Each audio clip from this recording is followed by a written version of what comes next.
Hey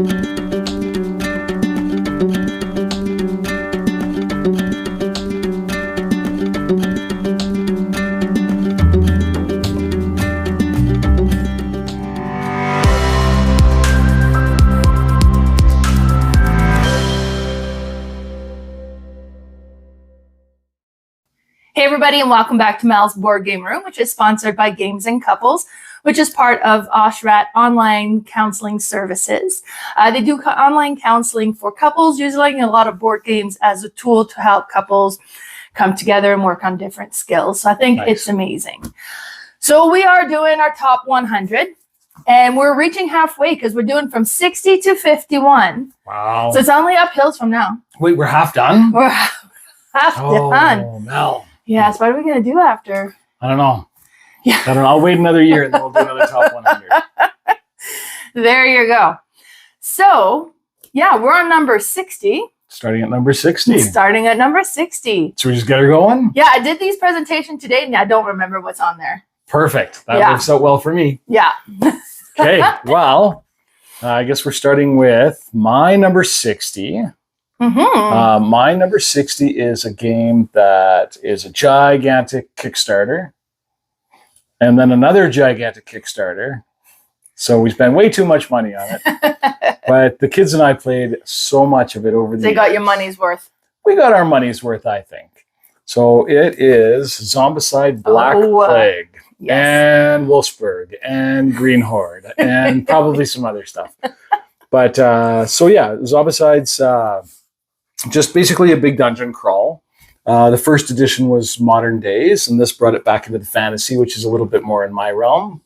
And yeah, so it's just a dungeon crawl. It's scenario based. So what you do is you choose your characters, and you have this cool dashboard you can see at the bottom there that gives you like a hand for each weapon and a spot for your armor and a spot for your backpack. So you can really just go on an old Dungeons and Dragons style adventure. Nice. And it's set in fantasy. So you have wizards and archers and are there zombies? And there's zombies. Okay. But that's just the normal stuff. But yeah, so all the villains are just zombies. So you've got in Zombicide, what you're trying to do, at least in this edition, is you're trying to defeat all the necromancers. Oh. And the necromancers are trying to summon hordes of zombies to stop you so that they can escape the board. They spawn in one spot and have to run all the way to the other spot. And there's normal zombies who just trundle along, and then there's fatties who are really tough, and then there's runners who are speedy, and then there's the abomination, which you can't kill unless you get dragon bile. And you throw it on the ground and you launch a torch in and it can kill him. But in the original edition, I think it was a Molotov cocktail that could take out an abomination. And then there's the necromancers. But yeah, all it is it's just a dungeon crawl. You can search and find cool weapons and upgrade your characters. And your characters get stronger as you go. So there's like a little rage track at the bottom or like an experience track. And the more zombies you kill, the more experience you get. And once you hit certain levels, you get to add these little markers to your skills, and you can choose which skill you want to take next. Oh, nice. and advance yourself throughout the quest. And then there's a whole bunch of different quests. It's like a loose storyline that, yeah, it's just great. It was lots of fun. So kids and I played like 8 character games or something like that, where everybody had 2. And oh, wow. Yeah, it was just a really fun time. It was yeah. I mean, it's another one of those ones. It's just a big long dungeon crawl, but it's good quality dungeon crawl. Yeah. It was well done, and I think that this is the best edition of Zombicide, at least that I've played. I like it more than the modern day stuff. They did another fantasy one just recently called like White Death or something like that, but I guess they changed the rules of the game and it's not compatible with this, so it saved my pocketbook a little bit of money. But yeah, so it's great if you like dungeon crawls, if you like fantasy, if you like zombies, give it a try. It's great, and I think it's old enough now that you could probably pick up a copy for fairly cheap.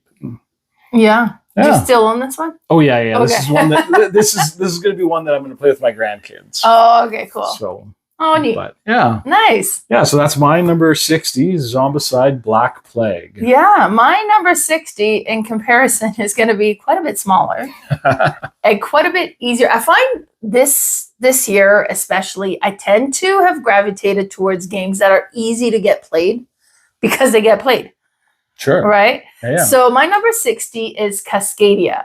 Oh, okay. So Cascadia is super simple, but it's very satisfying, very fun. Like it's a puzzle game, but you have two puzzles going on at the same time. So on your turn, you're going to be adding a tile that has different terrains, and you're going to create, like your habitat or whatever. And you're trying to create clusters of the terrain that are similar together as much as possible. Sure. Then you're also going to take the token that is kind of assigned to it as well. And that token is going to be one kind of animals from North America. So it is kind of cool that it's North America. Like I have seen every one of those animals. Like they're just from our area. And you put them on the board as well. And the board, like the tokens the tiles you put down will kind of indicate which animal could go there. Sometimes it's just one animal. Sometimes there's multiple animals. But then also each animal will score a different way. So the trout, sometimes they're trying to create a line, so a straight line. So you're trying to get them in a straight line. But it'll change from game to game because you'll just shuffle the cards and kind of randomly pull out the goal for that particular animal that particular round. So it does have a nice variety that way. Then there'll be some tiles that'll have just a single animal. And if you're able to put that animal onto it, you would get a pine cone. And the pine cone allows, it's worth 1 point if you keep it at the end of the game. If you don't keep it, you can spend it so that you can mix and match the tile to the token. So you don't have to take the one that's assigned to it. You could take the token and the tile that you wish. Sure. So just give you a little bit better control of how you put this whole puzzle together. In the rule book, you can do kind of like a scenario or a campaign. Oh, really? Kind of with this. I know my brother was doing it. I never did it. I'm kind of one and done. I like to...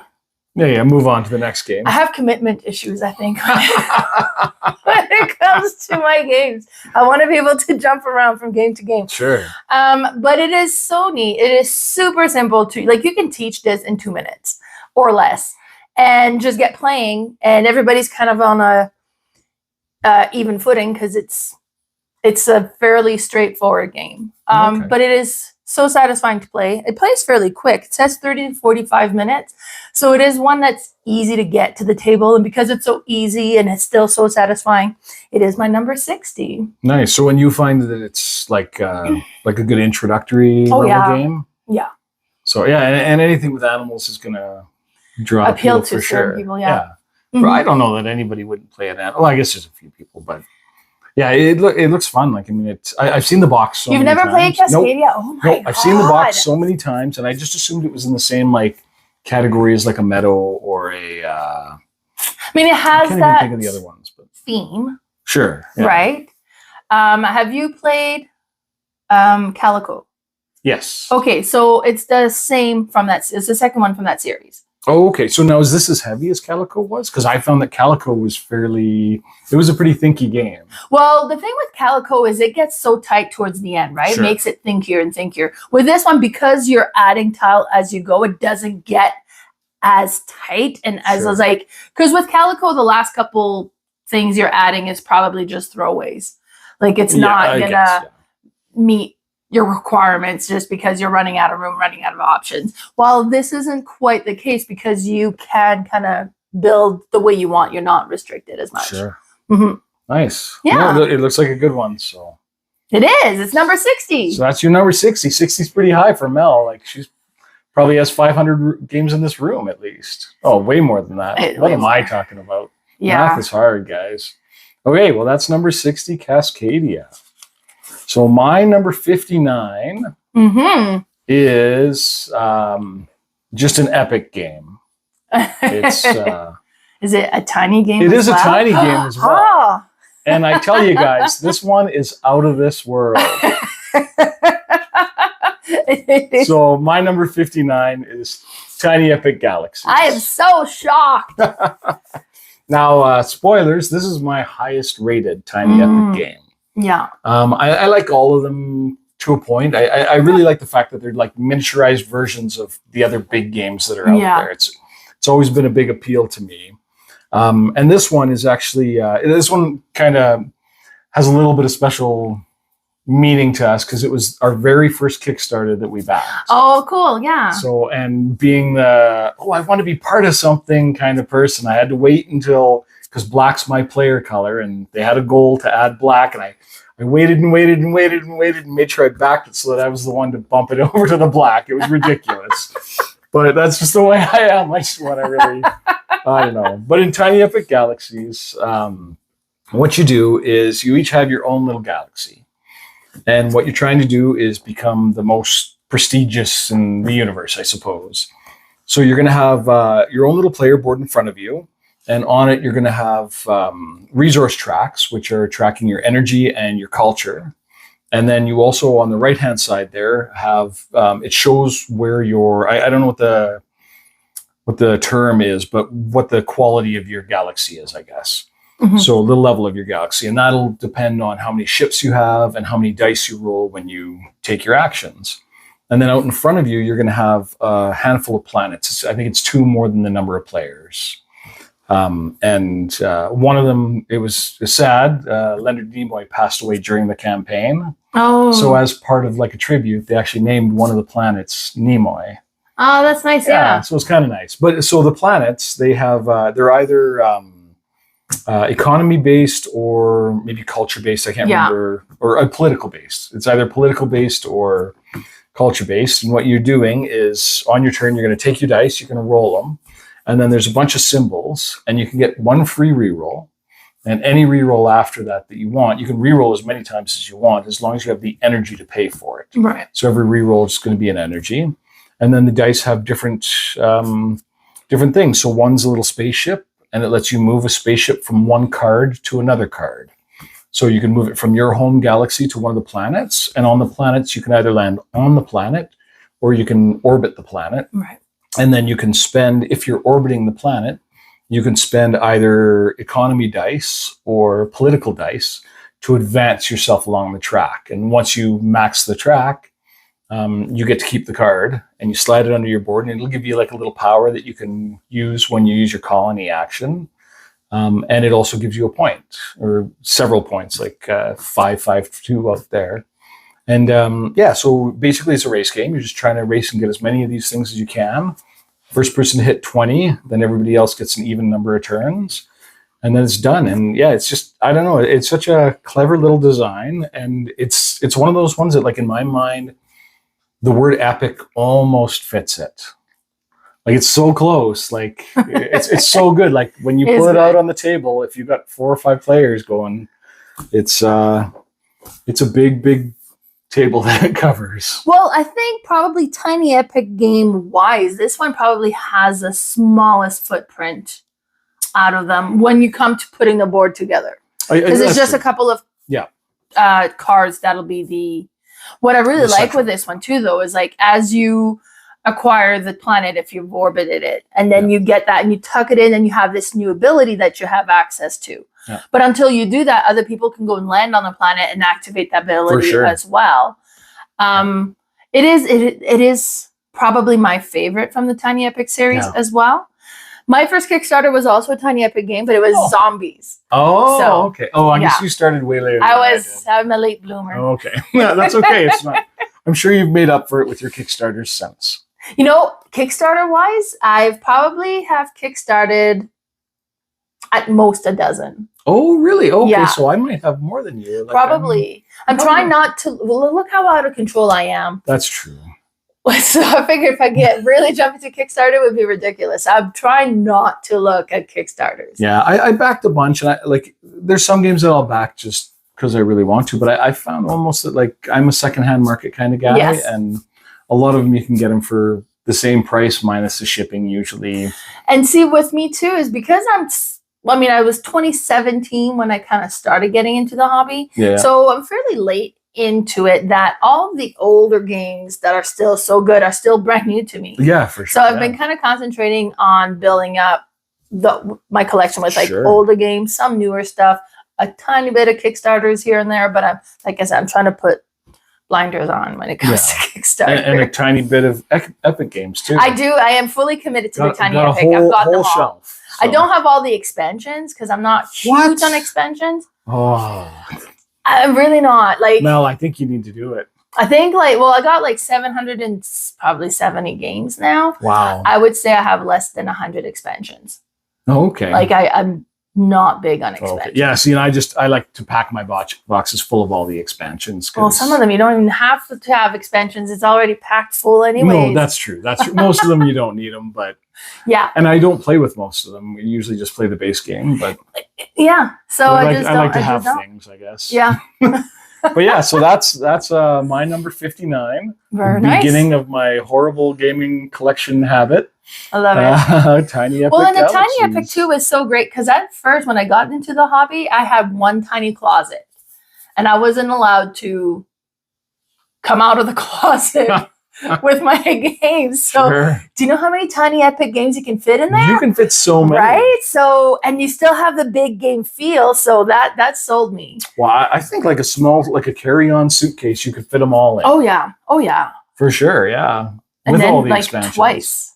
Yeah, so yeah, for sure. So they are a great choice. Like if you're in a small apartment or something like that, or Yes. you travel a lot. I mean, they're all soloable as well. Like every single one of the Tiny Epic. Yeah, games that you they'll can have a solo. I did play solo because I don't do solo a lot, but I did with the Galaxy, and it was really Sure. neat. Yeah. But yeah, all of them have the solo mode.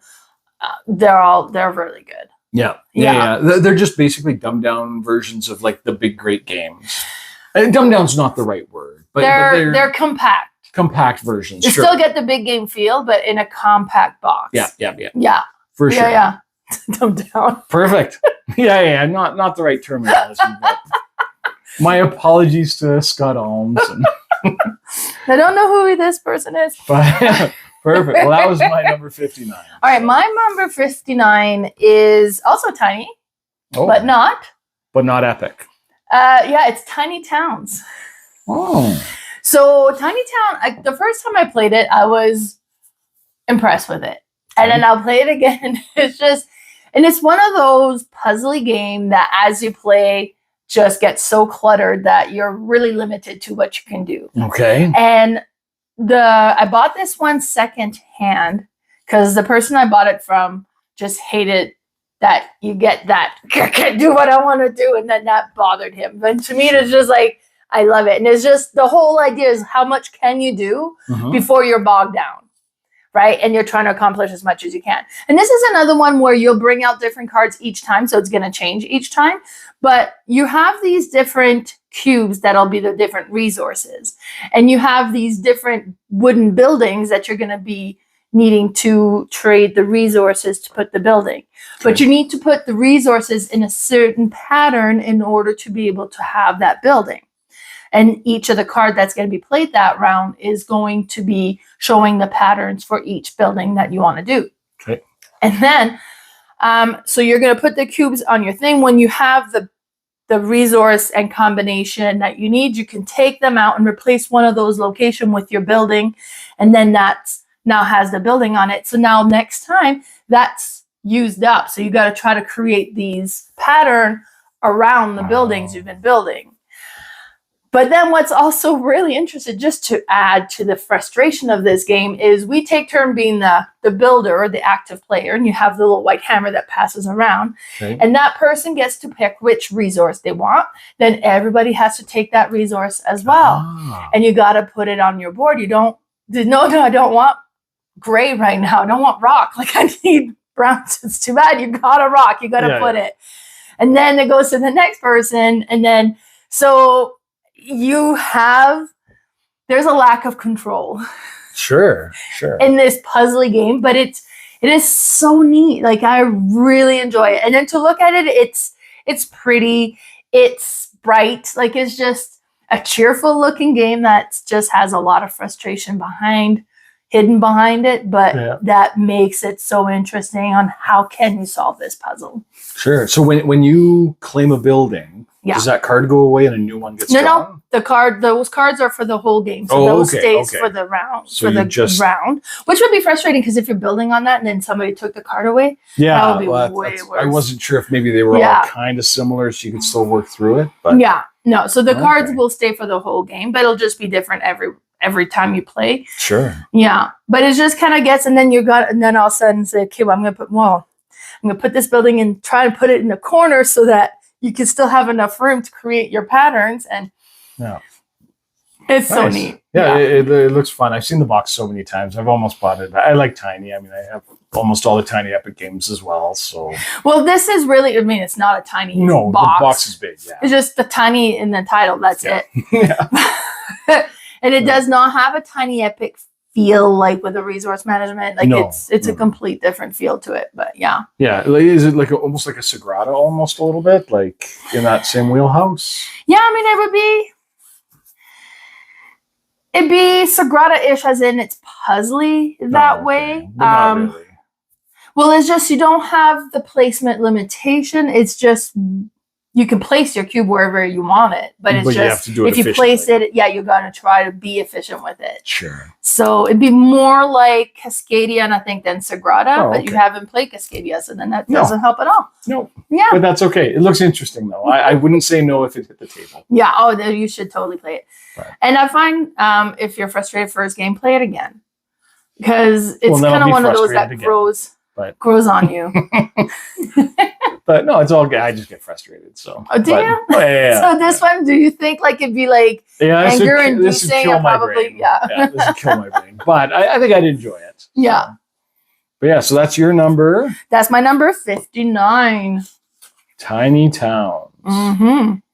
Perfect. Okay, so we are on to number 58. Yes. So my number 58 is a social deduction game. It might be my highest rated social deduction game. And it's got secret traders in it and an Arthurian theme. Oh, yes. So it's right down my alley. It's all the things that I love. And that's the Resistance Avalon. So in Avalon, I don't know, it's the same game as Resistance. So if you've played Resistance, you know it. But in Avalon, what's going to happen is everybody's going to be dealt a role card. So you're either going to be a loyal servant of Arthur, or you're going to be a minion of Mordred, I think it's called. And there's always going to be more good guys than bad guys. And they're going to be a secret role, and you're going to deal them out to everybody. And then the game master, whoever's running the game, is going to tell everybody to close their eyes. And then the evil people can open their eyes. So the evil people get to see who each other are. Okay, yeah. And then there's the option to play with Merlin as well. So if you have enough players, you can play with Merlin and the assassin. Mm-hmm. So if Merlin's in the game, you would have everybody close their eyes again. And then you'd have the evil people hold their thumbs up. So Merlin knows who they are. And then Merlin gets to open his eyes to see who they are. And you just play through. And what it's going to be is you're going on 5 quests. Well, up to 5 quests. And you're trying to, as the good guys, succeed 3 quests. As the bad guys, fail 3 quests. And the way it works is I'm going to have the first player in front of me. So I'm going to say, okay, I want to have Mel and Ashley and Reamer with me. So they're going to be on this quest. We're going to do a 4-person quest. And then we're all going to say, okay, let's vote on it. So everybody has either accept or decline in front of them. And we just slide it into the middle, and then we flip it over just to see who agrees with it and who disagrees with it. Because remember, the bad guys know who each other are. Right. So you might want to sneak people in. And if it succeeds, you get to go ahead and you have a success and a fail card. And you shuffle them up really quick. Then you look at them really quick and put them in the middle, whichever one you want to do. So the good guys always have to succeed. The bad guys can choose to succeed a mission or fail it.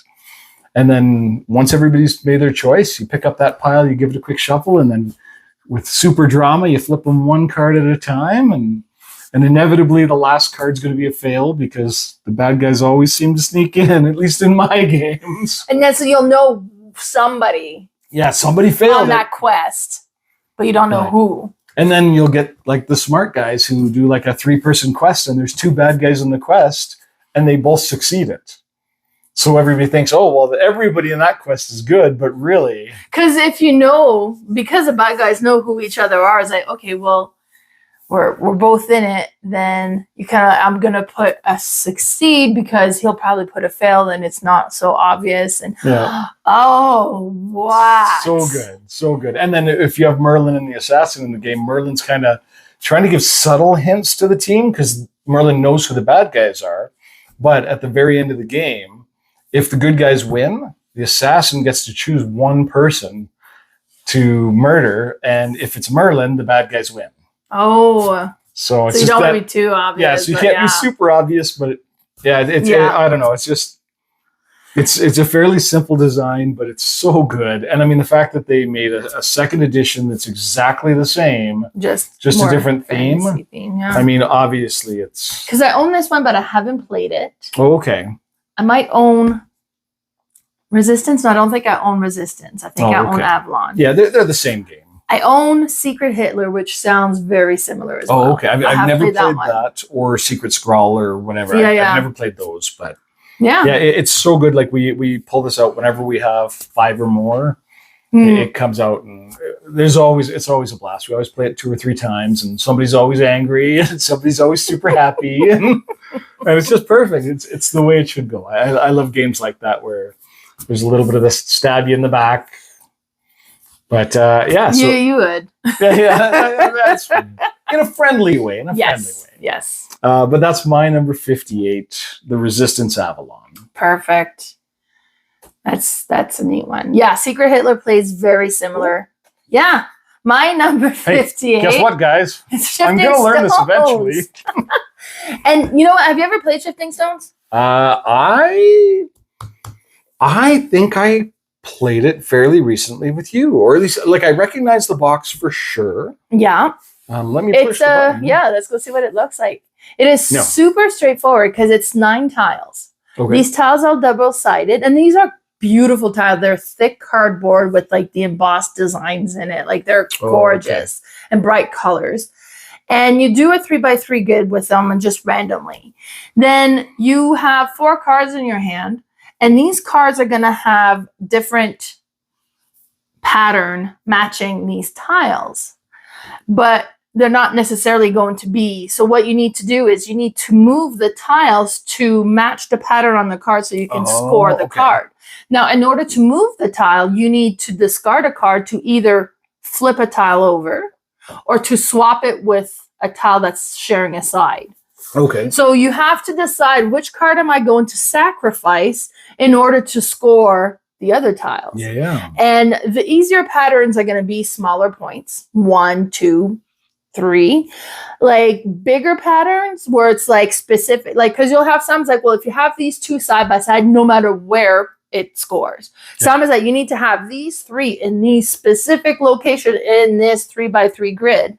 So it's a lot more specific. So you need to have the whole grid kind of work for you, and then they'll be worth 5 points. But it's a lot harder to manipulate the tile for it to reach that level, and you only have the 4 cards. Yeah. So you're limited as to what you can do. Now, one of the actions you can do is like, okay, I'm not going to play any of my cards, and I'm going to draw 2 more. So next round I'll have 6. So you can try to get one of those bigger moves in, but you give up a turn for it.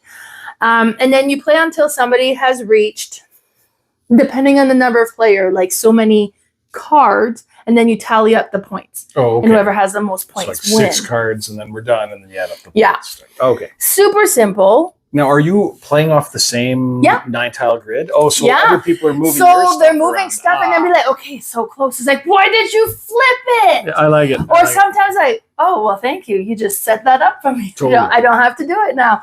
So it's almost don't even look at the tiles until it's your turn because it's frustrating if you be like, okay, I'm just going to do this. And it's like, so how many players is it? The Shifting Stones is 1 to 5 players. Would you play it at 5? Like, I feel like it'd be so random that you would never be able to set anything up. Yes, I would. Okay. There you go. And then the opposite side. So with this, there's a blue boat there. What's on the opposite side? Is it just another random? No. So on the other side of blue is pink. And all the tiles will be the same. So on the opposite side of the black, it's the yellow. And you have like a legend that shows you what's what's going to be what. So you know what's what. And you just kind of move things around. So you know what's on the other side and just what you need to do. Okay. It is so neat. It's fast. Good. It plays in 20 minutes. Really? So it is definitely like a filler game, but that's so fun and pretty. And you have it on the table. It's like, wow. It's good. Nice. Yeah, it looks really good. I mean, I would definitely play it for sure. It seems like something I maybe wouldn't bring home with me because I think everybody would get mad at me for pooping their tiles. But Because would you just play to poop on their tiles instead of say your own? No. But as soon as I flip somebody's tile, they'd be like, "Dad, you're the worst." Well, and that happens so much, but then sometimes you never know. It's actually set them up. Yeah, for sure. Right. So it's good. So maybe they'd all love me by the end. Maybe. Maybe. Perfect. Yeah, no, it looks really good though. So, yeah. So that's your number. That is my number 58. Shifting Stones. Shifting Stones. Okay, so we're on to 57. 57. And my number 57 is, I think it's the first of my Viking-themed games. Oh. And I think you're going to realize by the end of this whole thing, I do like the Viking. There's a few of them on there? Now, there might be one more, maybe. Oh, okay. But so my number 57 is a game that actually, until I started researching it again, because I haven't played it for probably 5 years. Oh, wow. But I loved it so much, got rid of it and regretted it immediately. But I didn't realize that it wasn't just a solo game. Oh. I thought it was just solo. And then I looked at the stats and it said 1 to 6 players. So I don't know that I would play it at 6 players, but it's a game called Yggdrasil. Yeah. So Yggdrasil is Viking mythology, and it's the tree of life, basically, is what Yggdrasil is. And in Yggdrasil, what's happening is the tree of life is being attacked by all of the big villains, like Fenrir and big serpents and all kinds of different monsters are trying to destroy the tree. And I think Loki's behind it probably because he's shady. He's but shady. And you all choose one of the gods to be. So you might be Freya or Odin or Thor. And everybody has like a little secret power. So it might let you like swap dice or re-roll or do all kinds of different things. Or not, or like pull certain tokens and stuff like that. So what's going to happen is there's 4 different sections on the board representing the 4 different realms that you can pull troops from. So the blue in the top corner there is going to have a matching blue bag. And the bags are all seated before the game with a whole bunch of tokens. So you'll have a whole bunch of elves in that bag. And then a couple of bad tokens like Fire Knight or something like some kind of bad token that's basically just a waste. Okay. So, but with the elves, you have a really good chance of pulling it. Whereas with the dwarves, there's going to be a whole bunch of other stuff in there too. They're a little bit harder. They don't want to help as much. So when you pull stuff out of that bag, you might pull 5 tokens and only get 1 dwarf to help you fight, or 1 human, or whatever. And basically, it's just there's going to be you flip a card at the beginning of the game or at the beginning of the round, and one of the villains is going to move. So Fenrir might move 2 spaces, and there's lines on the board that go across it from left to right. And they show, so in this one, it's the 3rd line says 5. So if 5 villains get across that, you just lose. Oh, okay, yeah. And then a couple lines later, it might say 3. So if 3 ever get across that, you just lose. Right. And then 1, and then, so, and all you're doing is you're pushing them back, trying to make it to a certain point in the game where you work through the deck of villains. If you can work through the whole deck of villains and none of them trigger the end game, then you're done. And you win. Yeah, and one of the villains is kind of neat because it'll cause a flood, so it'll flood the gates so you can't get to certain realms. So every time you draw it, makes it so, well, I really need to get some elves. I need to go to the elf thing to get an action to fight, or to get elves. And it was a long time ago when I played it, but I don't know, I really, really loved it. I set it up on the table, played it probably 20 times in a row. Oh, wow. This is one of my most played games, but it was a long time ago. Yeah. So the memory's a little faded, but I really, really loved it. And you could like get weapons and upgrade your weapons through time. And and I played in, what does it say here? 90 minutes. So I think like solo, it was playing in maybe an hour, probably. So it was a good quick play. For me at least. But that's my number 57. You've never played it, No, I haven't. No. Yeah. And I know they came out with, they did Kickstarter or something like that for Yggdrasil, Chronicles. Oh, It was kind of like a remake, retheming, and I think it made it like a campaign kind of game. Didn't get great reviews that I saw, so I just never even looked at it. So. Okay. But it just with the fact that I like Yggdrasil so much, maybe it's worth looking into it if I ever see a copy come up. But and if I ever see a copy of this come up, I'll probably you'll get it again. I think and so. Try it actually with higher player count. Yeah, maybe. Yeah. Maybe. So, but yeah, so that's my number 57, Yggdrasil. Nice. My number 57 is, this is one that the first time I played it, the mechanism of it, I was so impressed with it. It was so interesting how they made it work. And it's about drilling. It's Super Motherload. So Super Motherload is made by Roxley, and it's a deck building game where you are building from your own card. So you have your character, you have your own card that you can upgrade your cards with, and you are drilling to get different things that's in the dirt. But the deeper you drill, then eventually the boards shift up, the top board goes away, a new one comes down because now you're deeper in ground. And then you'll do that like another time. So you'll go through 4 depth. Okay. Right? Yeah. And then, so at the top, the dirt is softer, so it's a little bit easier to drill, but then there's going to be harder terrain to drill through. So you're going to have better cards in order to be able to drill through those. Sure. But you want to get the diamonds that's in there and the gold and all the things. And then when you're drilling, depending on the card, be like, okay, well, I'm drilling, and then you have a black tile that shows the cavern you're creating that you would cover. And then what you cover is what you've drilled and the resources that you can pull out. Okay. And then with those resources is how you can upgrade your cards as well. Oh, okay. Artwork is super cool. Like, it's post-apocalyptic theme, kind of steampunk. Sure. Well, it's Roxy, style. so it's going to be beautiful. I don't know if they've made an ugly game yet. No, but it is so cool. And I just thought it was so cool that as you drill deeper, the boards shift. And so... For sure. So neat. So what's the end game in this? Like, how do you score points? How do you... Yeah, so I think it's like part of the resources that you get, you are getting points that way. Oh, okay. And you know what? Like, I haven't played it in a little while, and I'm so impressed with the thing that I play completely based on that, and I forget what the end score is. I don't even know how to win. It didn't matter. It doesn't matter. It's about drilling and putting your thing and then trying to get, but I'm sure it's like what you're collecting is giving you points. Maybe as you get better cards, it gives you points and stuff. Sure. But well, it's not just drilling; it's space drilling. Yeah, it's so good. Yeah, it looks. I mean, I'll try any Roxley game anytime. I've never had one that I didn't like. So yeah. So this one is really cool, and it's like the mechanism and the whole thing is just blew me away. Yeah, it looks a little bit like the old video game Dig Dug. Probably has nothing to do with it, but it kind of looks like it, so I like it. But it looks fun. So that was my number 57, Super Motherload. Super Motherload.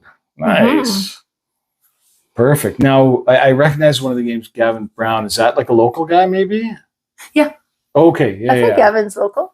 Yeah. Okay. Sure. Yep. Perfect. So, well, there's another good one for a local guy. That's well, Roxley will, because they're based out of Calgary, so they've got Okay. Yeah. That makes sense then. Mm-hmm. Perfect. Okay. Well, that was 57, so we're on to 56. Almost halfway through this segment already. Wow. Man, I'm not talking enough, I think. Okay. So my number 56 is a game that I picked up, and I picked up with the sole intention to play with my kids. Okay. Because it was a boss battler. Oh, okay. And they were into what was the video game called? Cuphead. I think there was a video game called Cuphead where there's this cup, and it's just a big rock'em sock'em fighting a monster, and then you go to the next level and you just fight the big bad. Nice. So this is basically like to me at least, it's a board game version, and it's called Vagrantson. Really? See, and you look at it, and I'm like, okay, and there's a thing. Is it about songs at all? Not that I've made it to. So there's a storyline in it. Okay. So now my kids haven't played it with me yet, but my buddy Chris played it. We played, I think, 5 or 6 scenarios, maybe. Oh, neat. Maybe not quite that many, but what happens is you're on a train, and it's the same board every single time. It's just 3 boxcars, and depending on the scenario, there might be some luggage or some kind of obstacles on the board. And what it is you wake up and you're just a 1930s kind of character. So you might be a banjo player, or you might be the vagabond with his bindle over his shoulder. Okay. There's a preacher in the game as well, and a little girl with her pet dog, I think, is another one. And what you're trying to do is everybody else on this train is a ghost. And you don't know where you're going. You don't know why you're going there. But all you know is that you want to try to help the haints. So the ghosts are called haints. Okay. I think it's like an old-timey word for ghost. And you're just trying to help them gain their humanity back. Okay, that's like okay, the theme is super cool. Yeah. So you're just trying to make everybody be human again before you lose your humanity. Okay. So because you'll take damage, and as you take damage, which isn't really damage, you're just kind of you're fading away or something like that. You'll be like, if you die, you become a ghost and you're on the train forever. But you're trying to basically regain the humanity, and there's a whole bunch of different tokens that can help you do special things depending on who the monster is you're fighting or trying to help. And they have a set amount of hit points, and once you hit that amount of hit points on them, and you can do it by like singing songs to them or battling them, or there's all kinds of different ways that you can help them regain their humanity.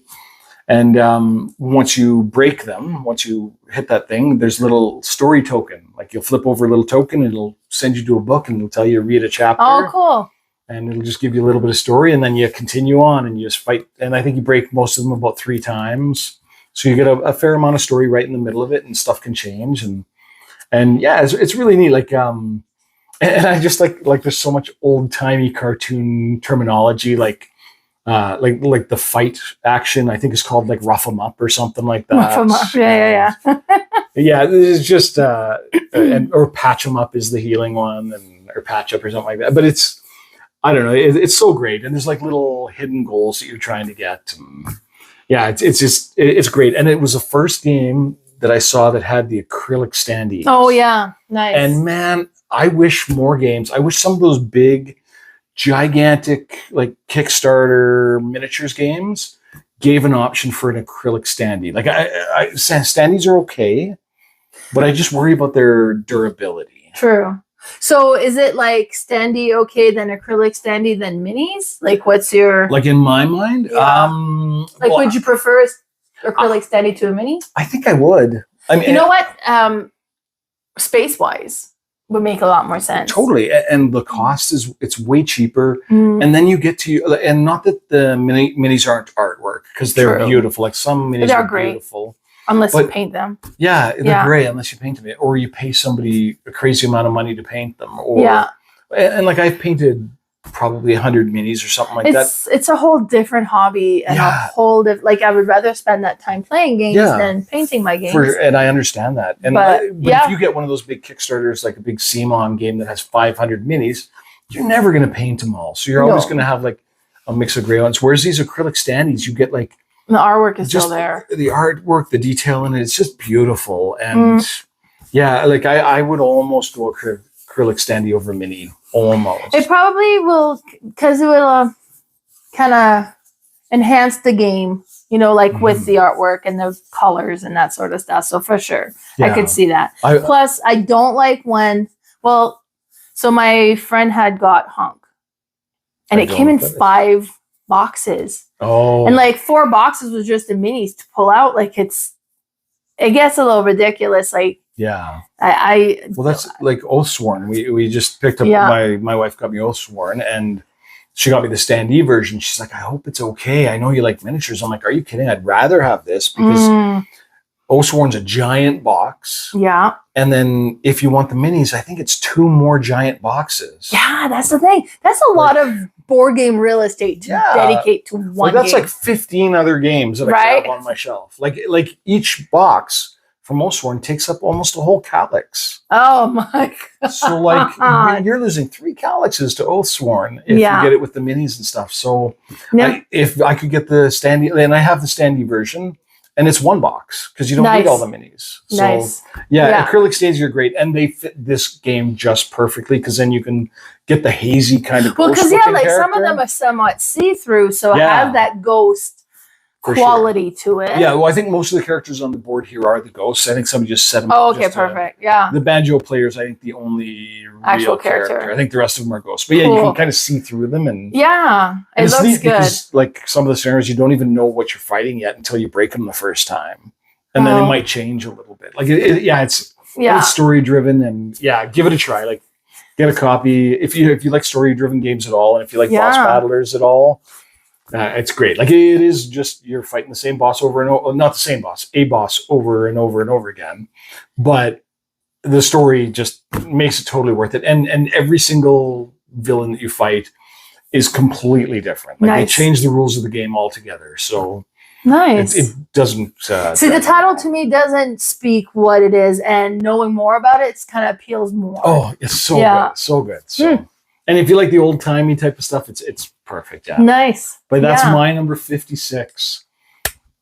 Probably will end up higher if I ever end up playing all the way through it. Yeah. That's Vagrantson. Nice. My number 56 does not have the problem of being too big and taking up too much space at all. In fact, it's an Oink game. Oh, okay. It was previously with published by another publisher because I've played both versions. Okay. And I can't remember who it was before, but that's Scout. Scout, nice. So Scout is so interesting. It is just a very neat game. And it's one of those where you get your cards and you take them and then you look at them and you don't sort. So hard. Oh, it's like Bonanza. Yeah, like it's just you're so ingrained to like start. But what's really interesting with this one is you look at your card and be like, okay, well, I have this. Hold on. And then you can put them all together, flip them over and spread them out again. No, that's worse. So go back to the first one. You get to decide which side you're going to play as because the cards have a value on either side. Yeah. But you got to decide one side or the other, and they all stay the same orientation after that. So then you have your cards. And you're going to play because it's trick taking or card shedding or... I think it's card shedding is what they call it, yeah. So, and then you'll be like, okay, well, I'm playing... You can play whatever you want. Well, I'm going to play... a 5. So the next player has to beat that. So either they'll play a card higher than a 5, or they'll play a pair, or they'll play a run. As long as it's more than one card, honestly, it beats it, or it's a higher card. So it'll be like, okay, well, I'm going to play 1, 2. So that beats it. And then the next person's like, okay, well, I'm going to play a pair of 3, and that beats that. And then, okay, well, I'm going to play this. And then, but you're limited as to what's next to each other in your hand. Yeah. Now, a run doesn't have to be, like, it'd have to be 2, 3, 4, but it could be 2, 4, 3 would count as a run still. No. It has to be in order. Are you sure? Yeah, for sure. There's one then that doesn't have to be in order, but it has to be in a cluster. Oh, I don't know. The way that we've always played it is that you have to run. You can maybe go 2, it's 3, this 4, one because there's 4, 3, Dealt that plays very similar, and one of them does that anyways. This one I'm certain that. But then, if you can't beat it, you will take a card out of the one that you couldn't beat, and you add it into your hand. Now you get to decide: am I going to put it this way or this way? And I'm going to put it over here, so then I have 2 7s together, or I have a run over here, and then you get to manipulate your hand a little bit more. Now the person who has those cards in front of them, and they're kind of, you take a card out of it. Now it makes that cluster of cards easier to beat, but it gives them a victory points for you taking out of them. Yeah. So it's really neat when you be like, okay, well, I'm going to play a run of 6 because they're going to be picking off of it for a while, and you're going to get a lot of points before they're able to beat this one. Well, and if it ever comes back to you, the round's done. Yeah. So if you're able to put a thing and then it comes all the way, that triggers the end of the game as well. Yeah. Otherwise, it's if you can get rid of all of get rid of all their cards. Yeah. It's so neat. It is so neat. The artwork is pretty. Oh, we should show the cards. Yeah. So, like, just nice, bright cards. The first version, equally bright. I might actually like the card quality better of the previous published copy, but this one is great as well. It's just super cool. And then you have those little cards there because you can once spend one of your little card to pick up but play instead of having to pass on your turn. Yeah, because normally you can either pick up or play, but that allows you to scout, which is to draw a card and show. Play. Yeah, so just one time you can do that. per round, I guess. But yeah. So cool. Just such a neat game. It plays fairly quick, 15 minutes. Yeah. 2 to 5 players. It's just a fun one. Yep. Easy to get to the table. Fun to play. Yeah. Yeah. Great little convention game for. Oh yeah. While other people are setting up big games. Yeah. Yeah. So good. Yeah. So that's your number. That is my number 56. Scout. Okay. So 56 is done. So we're at 55. Okay. So my number 55 is a game that I tried to get a hold of because I missed out on backing it on Kickstarter or Game Founder, wherever it was. Oh my. And it has all the little fancy bits and it's set in kind of like that old school monster era, like a Victorian monster kind of thing. And it's story driven. It's got a big storybook, and I'm gonna stop with the suspense and just say it's My Father's Work. Oh yes. So My Father's Work is an app driven game. I don't know if you can play it without the app or not, but I wouldn't. No, yeah, you probably shouldn't if you could, because it just drives the game for you so much better. Yeah, I actually don't think you can play it without. I don't think you because can. There's a whole bunch of things that pop up. Yeah. But basically, what you're doing is you're playing like Dr. Frankenstein or some kind of mad scientist, and you're playing through 3 generations. So you're going to play the grandfather, the father, and the son. And what you're doing is you're working on your homestead or your property. And you can add different tiles to it to grow your property a little bit bigger and give you special powers. And then the main cool mechanism in this game is that you've got this big storybook. It's not a storybook, it's like a map book that you can see in the middle of the board there. And when you start your scenario, you pick out, there's 3 different scenarios you can play through. So the first one is the lost disease, or the cost of disease, sorry. And you open up it'll say like, open up the book to page 2. So you open it up and it's just a map of the town and it's a worker placement game. So you have a whole bunch of different workers, and certain workers can do certain things. So you have servants and your spouse. Yeah. Servants and spouse can go out into the town, or they can work at home. But some of the stuff at home will scare them after they do it, so you lose that worker. So, and then you have these groundskeepers who can never go to town, but they can do work on your grounds, and they'll never get scared away. And then you have yourself as well. And you can either work in town or at home. If you work in town, you actually get to take the action twice that you go to. So if you want to go and collect, it's basically you're collecting resources in order to fulfill goal cards. Yeah. So you're trying to do an experiment. So to do this experiment, you might need 1 potion, 1 body part, and 1 animal. And then you can turn those resources in with an action on your home board. And it does it. And it's really neat too, because they give you, I want to say it's 6 different sculptures for miniatures. Yeah.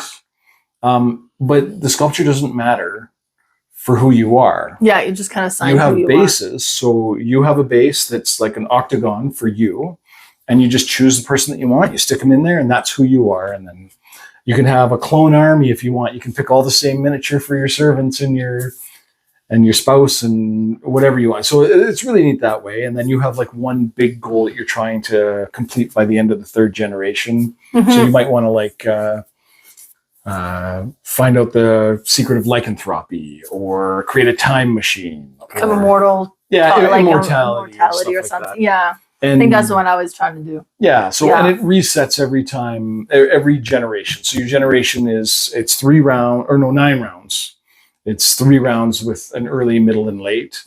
So you basically get 3 rounds with that generation, and then you lose the generation. Just kind of start over. You get to carry 1 thing over, but you're a little bit more powerful. Your building's been built up a bit, so you get a little bit more actions. And yeah, it's just great. It's tight.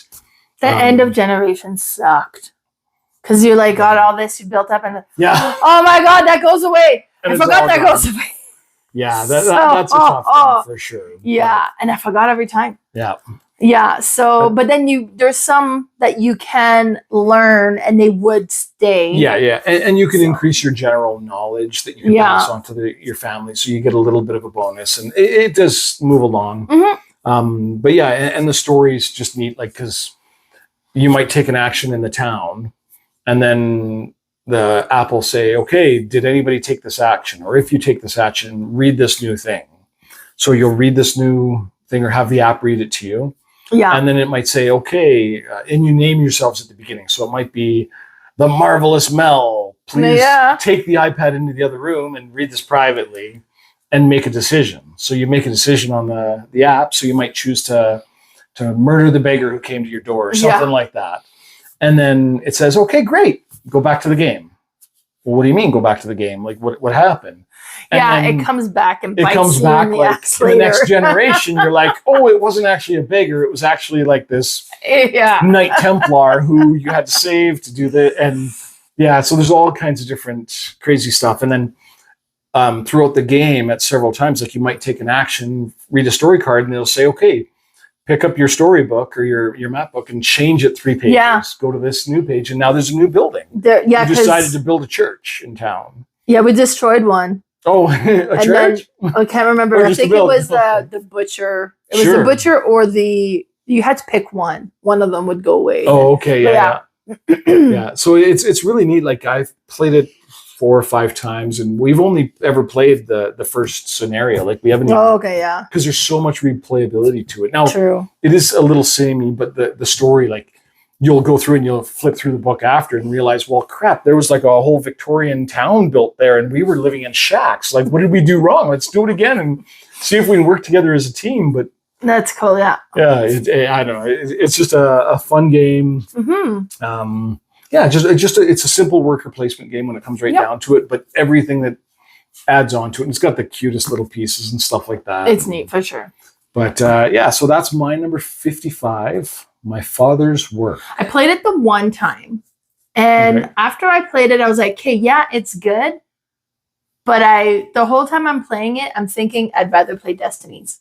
To me, it was just like, I'm good without this, and I think I'd rather play Destiny. I just like that one a little bit. Like it felt similar enough that it gave me that same feel, I suppose it is set kind of in the same era and stuff like that. And as a negative towards this game, it can run long. Yeah, maybe that's kind of what had happened, but I did enjoy it. It was cool. It was neat, that next generation thing. The whole thing was cool. Yeah. And it was just like, and I had just recently played Destinies, and that one is just like, so you know what? I'm good with my game. Yeah, and that's fair. And it's a different game. It's very different than Destinies, but the theming, and I get it. Yeah. So, but it's not for everybody, but it's my father's work. Yeah, it was good. It was good for sure. All right, so we're on number 55. My number 55 is really well known. I think a bunch of people have played this one by now. And that's, do you want to try to guess? Yeah, give me a hint. Okay, orange. It's a good hint. It's an orange game? They're all orange. Or planet.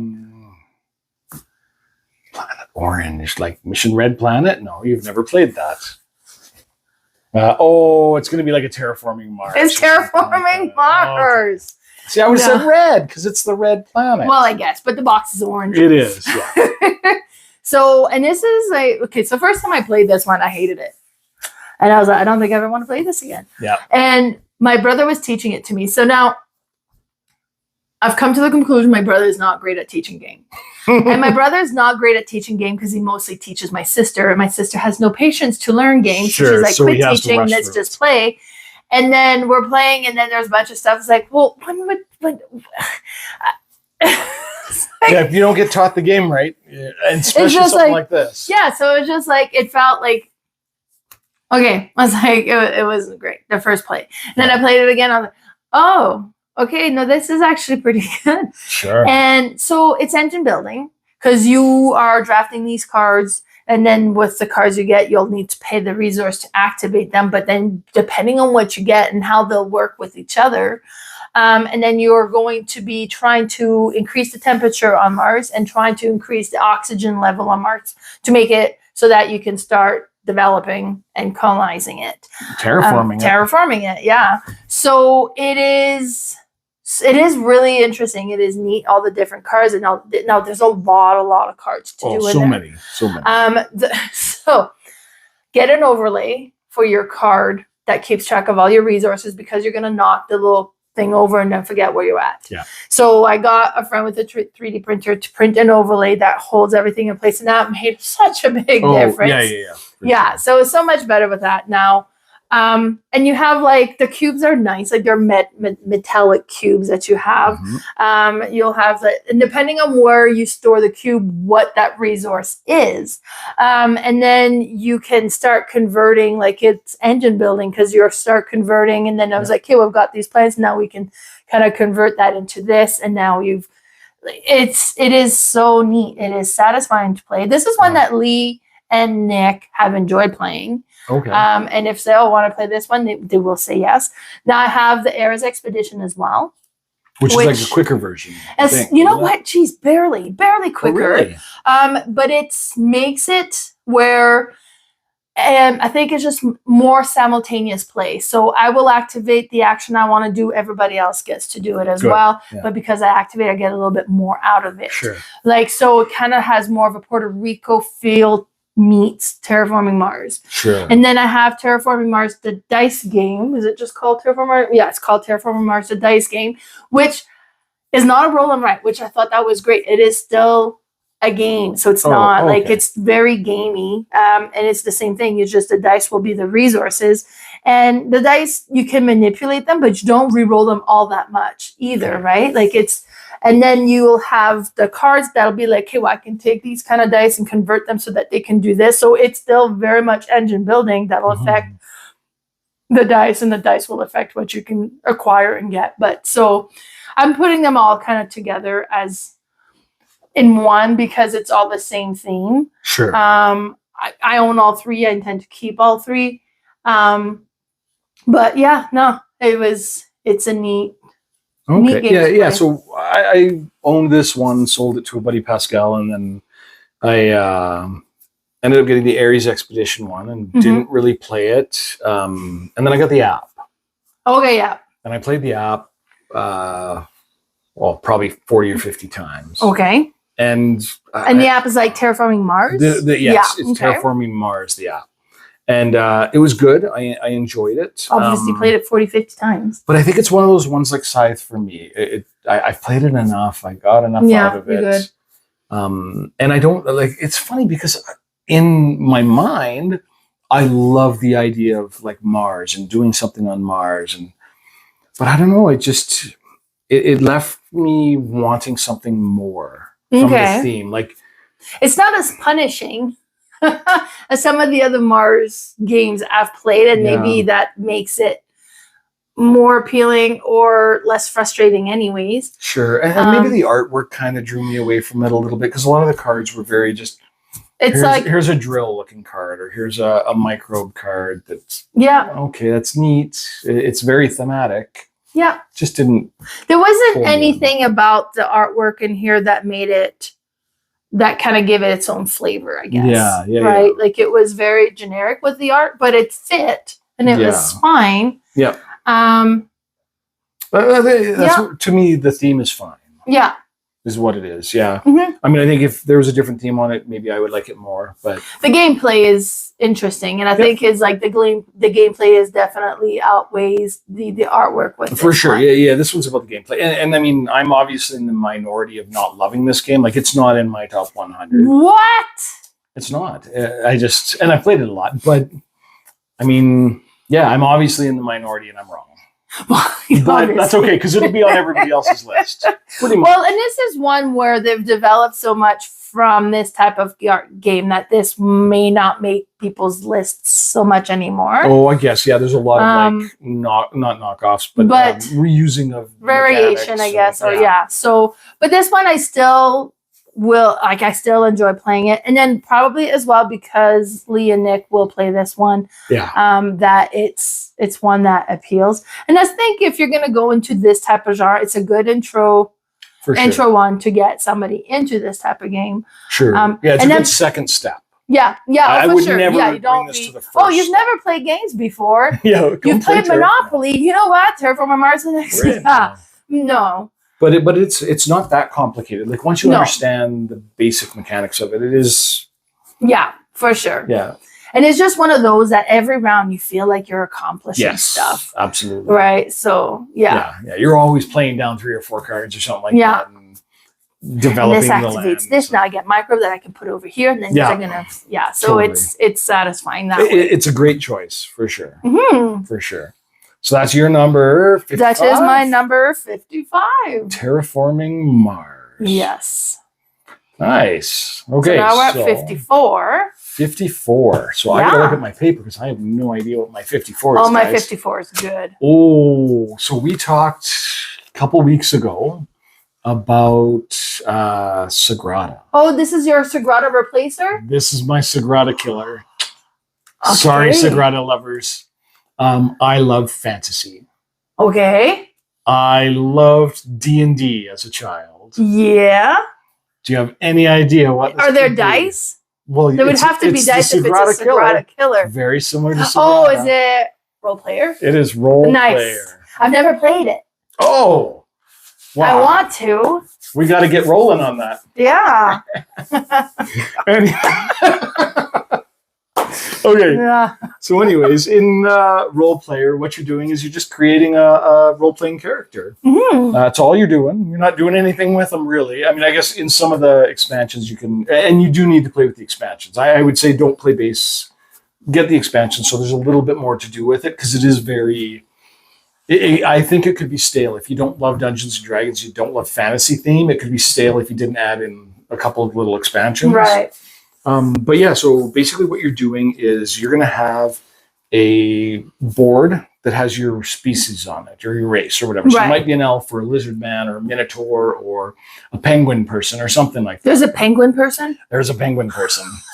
That was as soon as my son saw that, he's like, I'm playing the penguin. I'm like, okay, buddy. It's all good. So, and then you also add a class card. So that'll be like your knight or your paladin or your wizard or whatever. Right. And really all it is it just gives you a little pattern that you're trying to match. So where all the dice are lined up there's a grid on the card you can see just to the right that shows your strength and dexterity and stuff like that. That's going to be your race or your class card.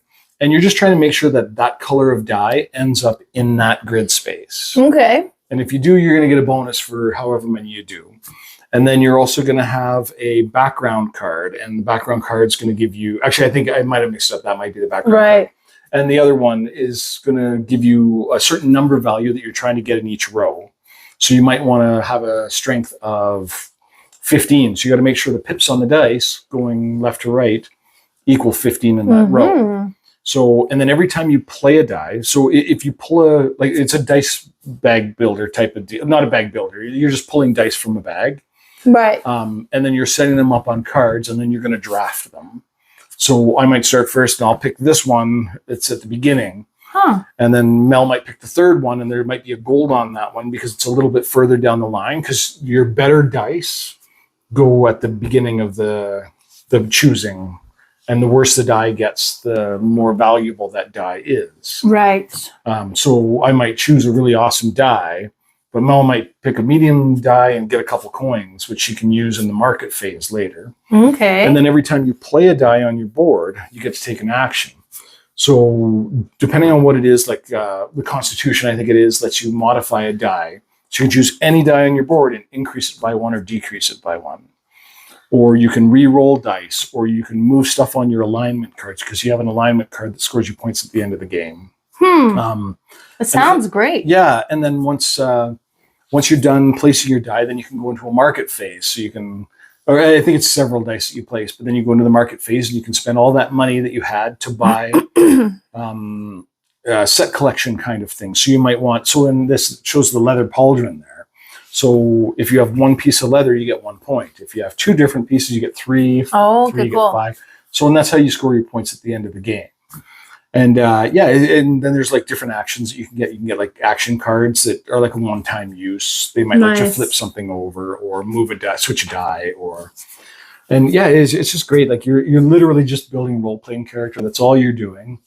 I like it though. Yeah. But I love it. Like I mean, it to me it gave a little bit more than what Sagrada. Well, it does sounds like it takes the base of Sagrada and then like kind of gamifies it a little bit. Like, yeah. Like where Sagrada was just a puzzle. This is kind of like a puzzle with a bit more of a. Well, we're gonna add this puzzle in a game. I mean, it's still just the puzzle. But the neat thing that came out, and we ended up not playing through it because reasons and stuff. But there was a role player adventures that came out. Right, where you could create the character. And it allowed, you could import these characters into role player adventures and play through it that way. And that's clever. Yeah, it was such a good idea. Like. And you don't need to own Role Player to get Role Player Adventures. Like they come with prefab characters in there that you can choose, or just a way like you can choose what you want to do. But you get better characters if you play Role Player first. Because you get to choose the stats. But I don't know, it scratched that itch for me, the D&D, because that's what I used to as a kid. I would sit and I would just play hours and hours and hours just on like car rides, just building characters for these different role-playing games. Never using them, just building them. Like I just like. Well, it was kind of a neat part of it. Yeah. Yeah. So, but it was just perfect for me. So nice. That's my number 54 role player. Nice. Very good. My number 54. I'm trying to remember when I first came across this game, and I don't remember, but I was impressed. And this kind of takes almost like a card version and turn it into a dice version. Okay. So have you played Dominion? I have not. Sorry, everybody. So Dominion is like the introduction to deck building. For sure. And this is basically Dominion, but with dice. And it's Quarriors. Oh, okay. I love this game because you have like every time you play, you're gonna have different dice that comes into play. Like with Dominion, you're gonna pull some cards, then not every card's in play. So it changes it up every time. Yeah. But then what's kind of interesting with this is not only do you have, I have this dice, I got this dice that gives me the ability, but it also depends on what you roll with it as to what that dice is gonna end up being. Sure. Right? So if you want to show the next one. Yep. And you're going to be, so instead of a deck building, it's a bag building with dice. And you put the dice in your bag. And then on your turns, okay, so I'm pulling out 4 dice. Come on, get my big monster I just purchased. It's not there. Yeah. Oh, it's like, I do have it. And then you roll it. It's like, but you didn't roll the monster part. It's Quiddly or whatever, like the coin. Or, and then, but then you can get spells that allow you to do different things with your dice as well. And then you're going to kind of be like, okay, well, I rolled this one guy and I'm going to put him into play so that he's ready for battle, but you need to spend certain amount of cost to put him so that he's available. Yeah. And then at the end, then you attack the people on either side of you. And if you're still good, then you stay there. And then, but then the people are going to do that and they're going to attack. So if your turn comes back to you and they didn't die, they managed to stay alive and they're in play when you start your turn, then you take them out and you score the point. Oh, okay. Right? So that's how you score. So you're trying to get guys, or you're trying to get really good guys, but then weak guys that'll kind of step in and take the hit so that your big guy can stay in place. Because the bigger the guy, the better the score it's going to give you when you come back.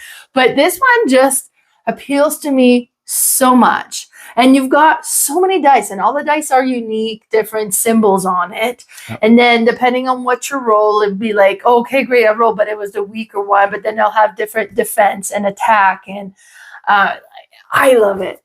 I love this game. And then the storage of it, too, because I've got 2 sets of Quarriors now because they're expansions as well, like Dominion. Yeah. So you open it, and then you have all the dice kind of like at an angle, put with the lid so they don't move around. They're all perfectly positioned and they stay there. And so now I heard so much about Quarriors. I've actually never even seen a picture of Quarriors They look like that. But now that I've seen it, it's Dice Masters. So the difference with Dice Masters is with Dice Masters, you'll have some dice or cards that associated to you only, that only you can purchase from. Primarily. And with Quarriors, everything is public. Oh, it's all a communal So thing. it's all communal. Personally, I prefer Quarriors. Oh, okay. I do have like a Spider-Man Dice Masters, and and it plays very, very, very similar. They're very similar games. Yeah, it looks the same. Personally, Quarriors where it's at. Yeah, I think Dice Masters was. I think just because this was so popular, I think they decided to go Dice Masters because they could. Well, Marvel and DC. You can play so. We've got a big giant card box just full of Dice Masters, so you can play like Donatello from the Ninja Turtles versus Deadpool cool. versus Superman for some reason. Yeah, and and this is more like it's really neat. I guess fantasy, like you'll have different creatures that you'll be bringing in. Sure. You'll have like a ghosty, right? Yeah. Whereas the other one, you're just trying to hurt the other person. You're just trying to knock down their hit points. Okay. So I do kind of like this a little bit because that was my one beef with Dice Masters a little bit is if you fell behind and somebody else got a couple of good dice, you were done. Okay, yeah. So because they could just pull them out and there's nothing you can do against them. Whereas in this one, it seems like... Well, and then it's like it's equal footing because you all start with the same dice. Yeah. And you all have access to the same dice. So, yeah, personally, I just like Quarriors a little bit better. Sure. But then you have the dice that kind of like, it's like a blob thing and it's like a green, almost see-through dice.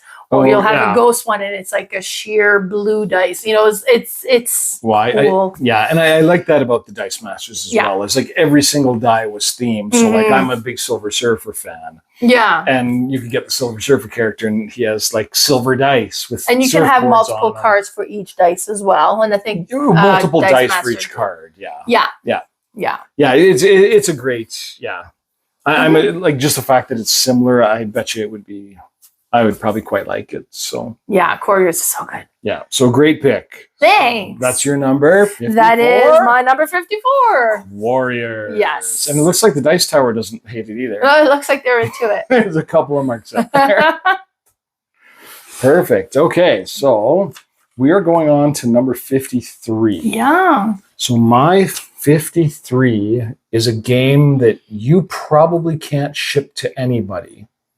Anywhere in the world. Do you know why? Is this a game you played a couple? Okay, no way.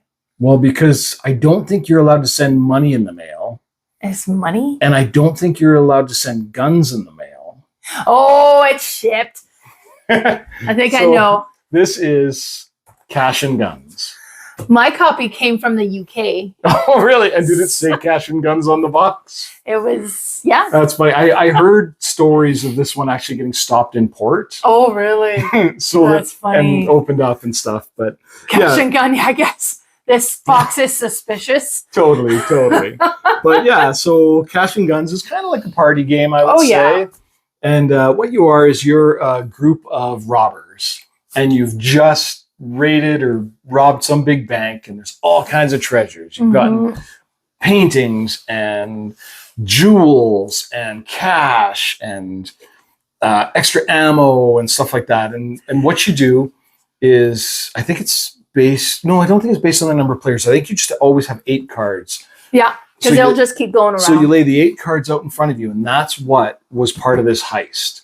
And then everybody has a little hand of bullet cards. You're going to have like 8 cards, I think it is. You're going to have 5 misses or 5 blanks. Yeah. And 3 bullets. Yeah. And you have this ridiculous little foam gun. Oh my God, I love it. If you get the expansions, you get ninja stars and Uzis and all kinds of crazy stuff. But what you're doing is you're going to say, basically, you're going to choose one of your cards. You're going to put it face down. Mm-hmm.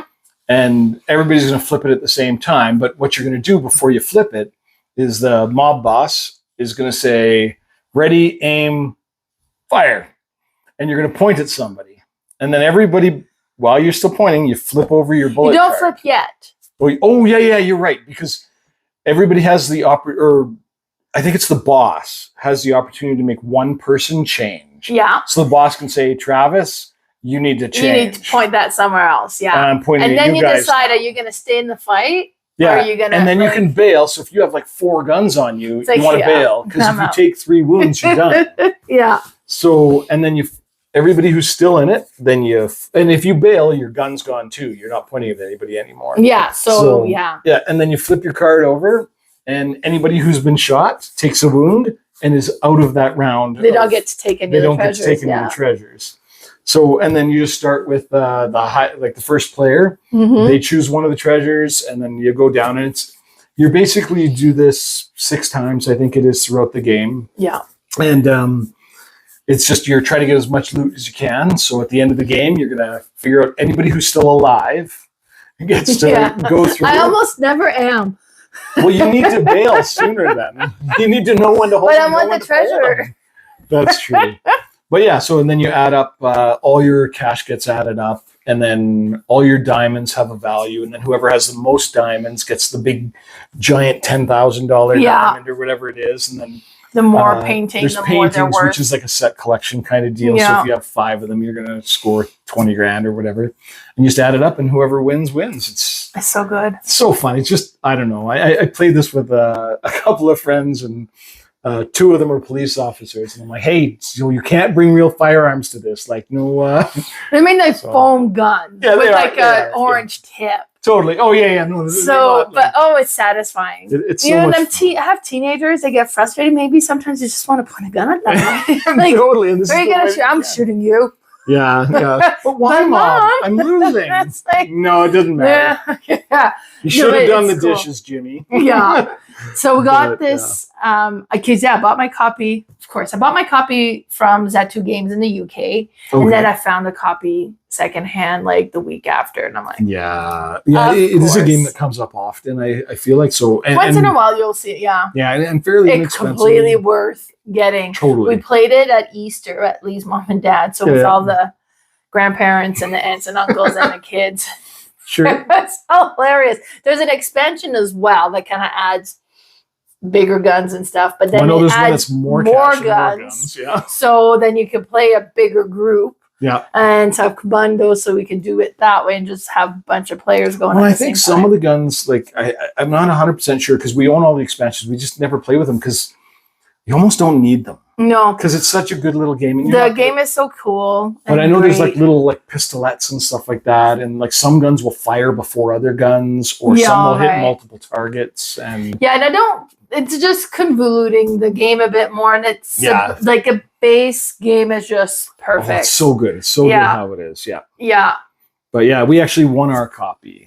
Oh, neat. At Calgary Expo. They had a little tournament. Oh, fun. And Yeah. we won. I shot my son a whole bunch, but he ended up surviving, and I got That's first, cool. so I got the game, and he got second, so he got a Cthulhu and an Uzi. Oh, cool. So yeah, it was perfect. So. Yeah. Now this one is a very Yeah. fun one. And then some people be like, "Ugh, you draw guns on each other." It's like, okay, it's a game. Totally, it's a game. I mean, we've all finger pointed guns at people before. It's the same thing. I mean, it's not. Exactly. I mean, I Yeah. suppose you could have something similar where you just with your hand, but Oh, but it they wouldn't be need the a same. bullet. You need the full. You need the full Yeah, gun. no. Oh, well, it's so sad. I remember when I got it and I pulled the gun. I'm showing because it got delivered at my work at the Yeah. pharmacy, and I'm showing everybody. I'm so frightened, and I'm telling everybody at the bank because I was doing the deposit, and they didn't care, but they all knew about it. So I was so ridiculously excited. Yeah, It's good. perfect. Well, Yeah. yeah. So that's my number 53, Cash and Guns. Cash and A gun. wonderful party game. Yes. Totally great. Yeah. My number 53 is not a party game. It's a little bit heavier than Cash and Gun. Okay. There's a whole series and I had never played it, and I was like, I really should. So I bought this one secondhand, and I like that I played secondhand because people have been customizing it. And then if it was just me, it would be plain. But now it's pretty. I have a pretty version. Okay. And that's Tzolk'in, the Mayan calendar. Oh, okay. So I had heard lots about it, and I'm like, okay, like what is it really? Because it's worker placement, but every round you shift, and you shift, but every gear shifts with it. Mm. And as your worker gets placed, and then you shift, you kind of hold on for it to get if it goes all the way through, the action's going to be worth more. Okay. Right? But you may end up needing it before, and you want to kind of say, well, I need to do this. I'm going to put him there so he reaches here. And then by the time he reaches there, I can go and activate this. So this one can't reach it before. Yeah. It has to reach it after and all of that stuff. Now this copy, you'll see like it's kind of like tone on tone. So you got like the copper and the golden on top of this. And it is stunning to look at. I bought this one from Greg secondhand because he bought another copy that went full colors. But I like this one. It's just shiny, tone on tone. It's so pretty. It is so pretty. Actually, most of the pictures I've posted on there, just go on Board Game Geek and find pictures. Sure. But this one is like, no, I need to show my copy. Oh, so this is my game. Oh, These are like Lee's hands. There's Lee's hands. Everybody leaves in the video now. Yes, this is probably as much as he'll ever be in the video. But, there you go. But it is so cool. It was so satisfying, and then kind of like shifting and trying to go. But then you have limited workers too, and it's like, shoot, I need to bring them back. Because on your turn, you either place your worker or you bring back a worker. Oh. So, and I was like, I really was hoping to go and activate this. But I guess we're not. We're activating this stupid thing instead. So it is neat. I really enjoy it. Okay. Yeah, I've heard so much about it, but I've never played. I don't know that I've ever seen it before. Now that it looks like this. I feel like it looks like this, but yeah, I mean, it looks. Yeah, I've heard so many good things about it. So. And it was most of it's like, okay, what do you mean? But like, yeah, you play it and it's like, okay, because there's the 5 different gear you can send your worker to, and each of them will kind of concentrate on a different thing that it'll do. Some will give you certain resource, some will do different actions. So be like, okay, well, I'm gonna, and then some are smaller, so they reach the end faster than other ones. So it's kind of like, okay, well, I need to get this one early because I need it to reach there so I can activate that. So I can't send my worker there. And then it's like, okay, darn it, why are you there? So you will get into each other's way as well. It's good. It is so good. Okay. So it's like number 53 good. Well, that's pretty good. That's pretty Not as good as 52, but 53 is pretty good. Yes. And I've heard that there's so I was just listening to a podcast actually on the drive out here, and they were talking about this game, which is kind of funny. But they were saying there's another game that uses a similar mechanism, but with your workers that you move out, somebody else can take your space, and then it brings your worker back to you. Oh. And you get some kind of little bonus depending on where it is. So I'm curious. I can't remember what the name of the game was, so that's really helpful to you guys. But yeah, good. But yeah, Tzolk'in's supposed to be just a wonderful game. I'd like to get it to the table. Yeah, but I'm only going to play a pretty copy like this now. I'm not going to play some boring beige copy. Yeah, and then like this one I bought just at the last FallCon, so it's fairly recent for me. I haven't played it lots and lots, so it might go up on my list eventually. But I was very impressed with my first few plays of this. Yeah, I feel like this one's fairly high on a lot of people's lists. Oh, as it should be. Yeah. I'm excited to give it a try for sure. Yeah. Melcon. We should play it at Melcon. Let's play. When's the next Melcon? There's so many Melcons. June. Remember. There's one Melcon a year on my birthday. The rest is just, I just do it once a year. Oh. On my birthday. The rest are just game days. Oh, okay. Perfect. I feel like they're Saturday is the Acme game day. So do we have to bring gifts to all of those days then? Because you keep saying it's Melcon and I keep bringing gifts. Yeah. But, okay, perfect. I see how this works. I want trio. There you go. So that's Mel's number 53. 53. Tzolk'in. The Mayan calendar. So good. So good. Now number 52. 52. So my number 52 is a completely asymmetric game. Okay. And it's played out in the wilderness. Okay. And it's got a whole bunch of cute little animals. Okay. And do you have any idea what it is? I believe it's going to be Root. It's Root. I haven't played this. You haven't played Root? I haven't played Root. Okay, that's okay. So it's okay. I forgive you. I forgive you. No, so Root's great.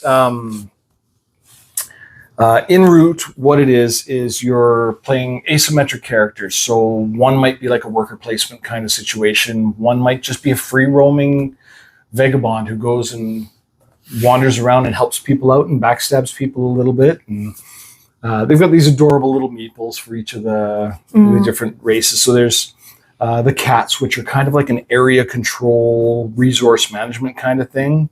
So everybody has their own goals that they're trying to get, and you score points based on your own situation. So you really need to be aware of what everybody else is doing. So the cats, they're just trying to spread out, and they're basically the rulers of the land. They're the but the Erie Dynasty, who is like a program movement kind of situation. Oh, okay. They come in and they want their land back. They used to be the rulers. So what they do is they're going to have a row of cards above them. So every turn you're going to take a card and you're going to add it to your row, and then you're going to complete that row. And if ever you can't complete that row, you discard all those cards, you discard your leader and his special ability, you choose a new leader, put him in, and start again. Oh my God. So they get really, really powerful, then they go away. They get really powerful and go away. So they're great. And then there you've got the Woodland Alliance, which is Robin Hood and his merry men, basically. Nice. So they're going around kind of stabbing here, stabbing there, trying to get support. And once they get enough support in a region, they can all of a sudden, boom, you got like 5 guys sitting on the board there. And then they can start moving out and trying to build forts and stuff like that and fighting back against the oppression of the evil cats and birds. Right, those cats. And then you've got the Vagabond, which in the base game, I think it's a raccoon or something like that. But they came out with a Vagabond pack, which has like 8 different Vagabonds you could be. And you're going through, and the way they work is they have a little area on their board, and they're trying to go to all these different spots on the board and scour ruins to get some kind of an item. So they might get a sword or a jug or something like that. And once they have those, that's what their actions are. So they might get a couple of pairs of boots. So each boot gives them a movement. Each sword gives them an attack action. I don't know what the other things are again, but so they're kind of, and it's just one figure on the board, and that's all it is. And they can never die. So you can, like, it's a combat game, so all the other characters can die and lose pieces and stuff like that. The Vagabond never does.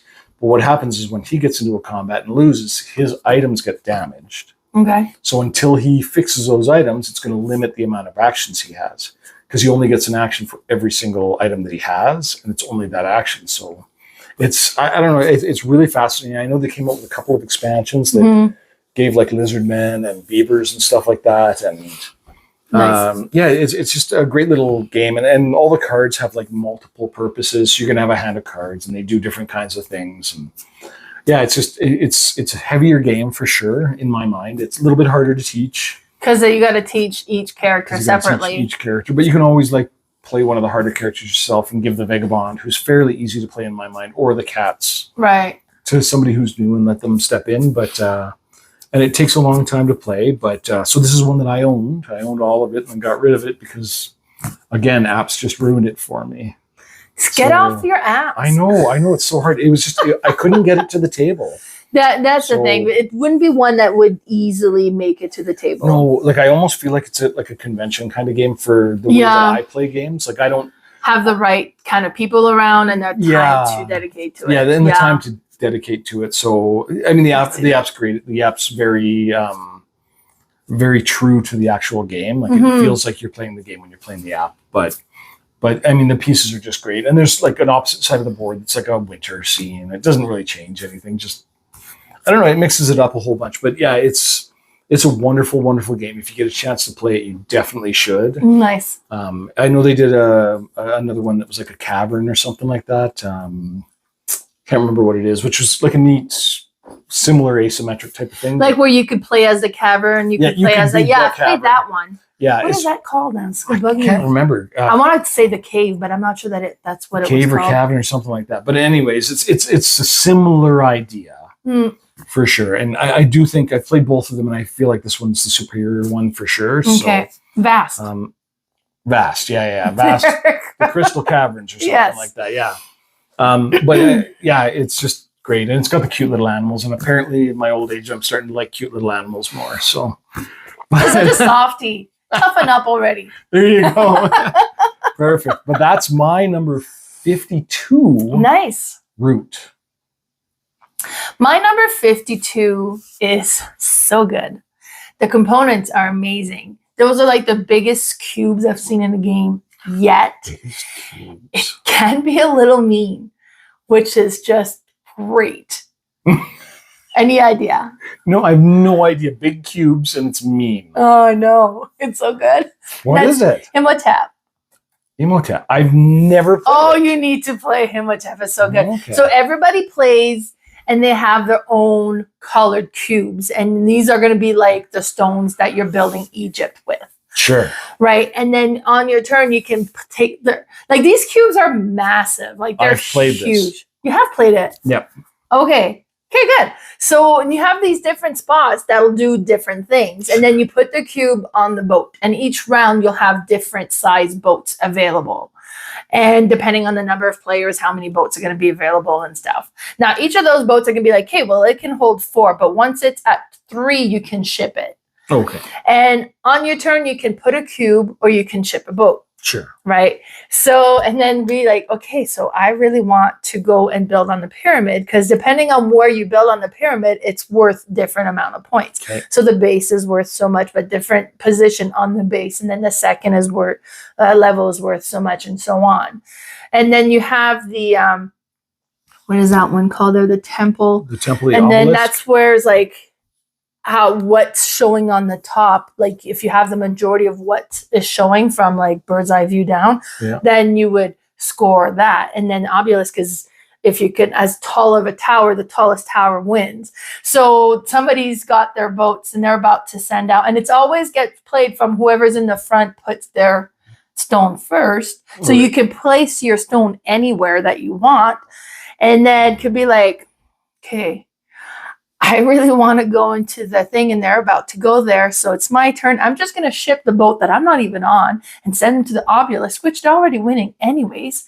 And then it's like, oh, you turd. Yeah. It's like, so, but it's so good. Oh my God, this game is good. Yeah. And yeah, so you got the different location. Now there's an A side and a B side, so you can kind of switch it up a little bit.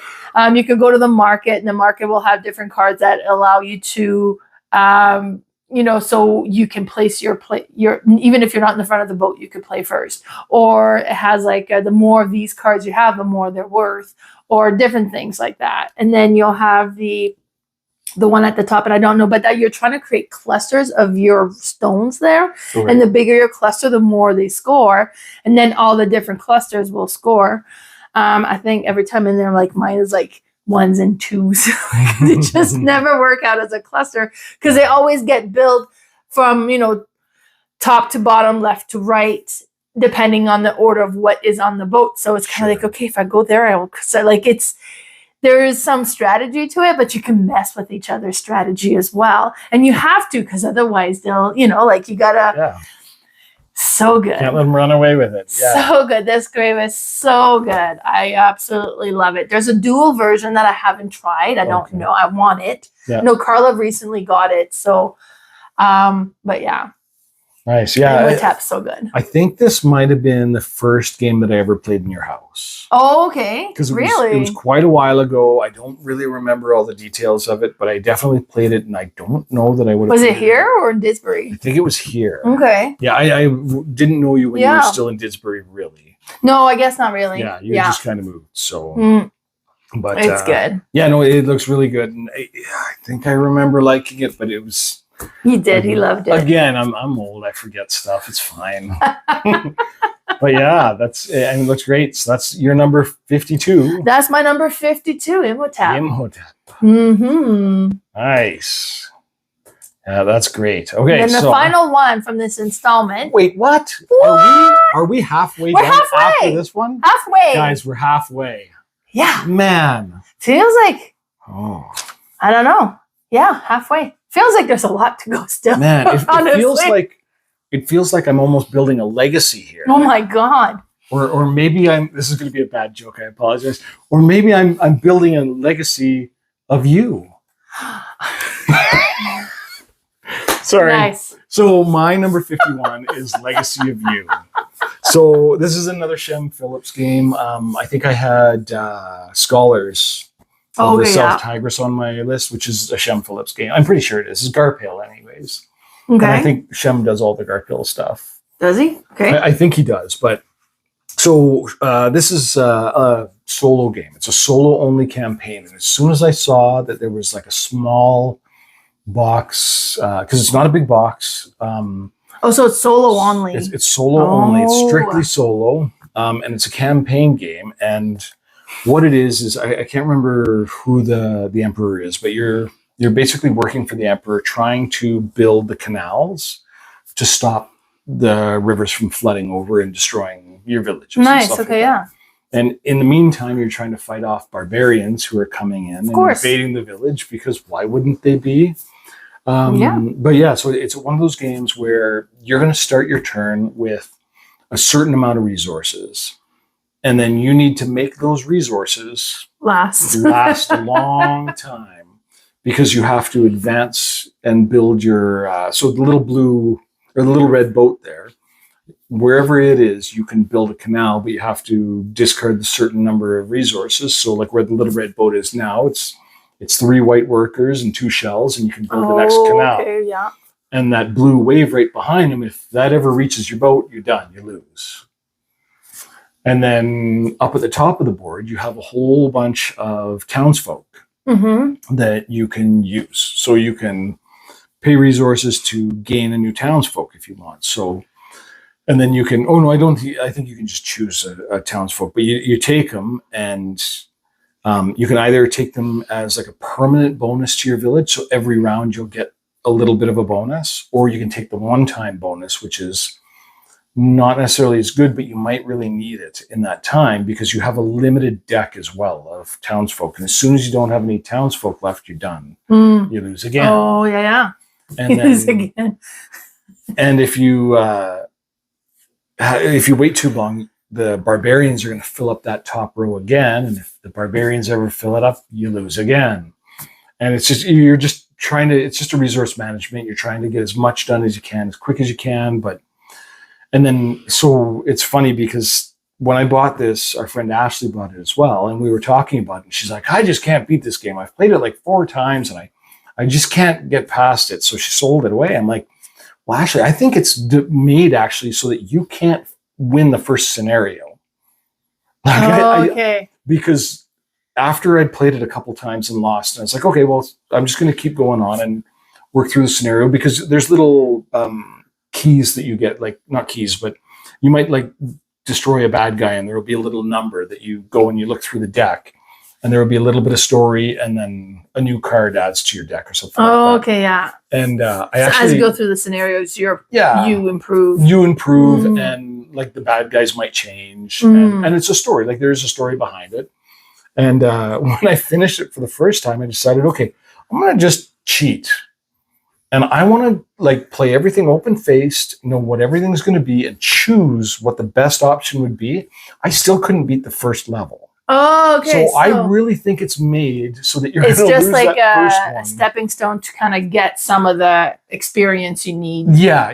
Just to step up so that you can try to win at the second game. And I have won the second game of the thing. So, but they're hard. Like even the dead last one, like it comes down to like one resource. I found one that dungeon was like that for me. The first couple games is all about just getting XP so that you eventually win one. Totally. Yeah.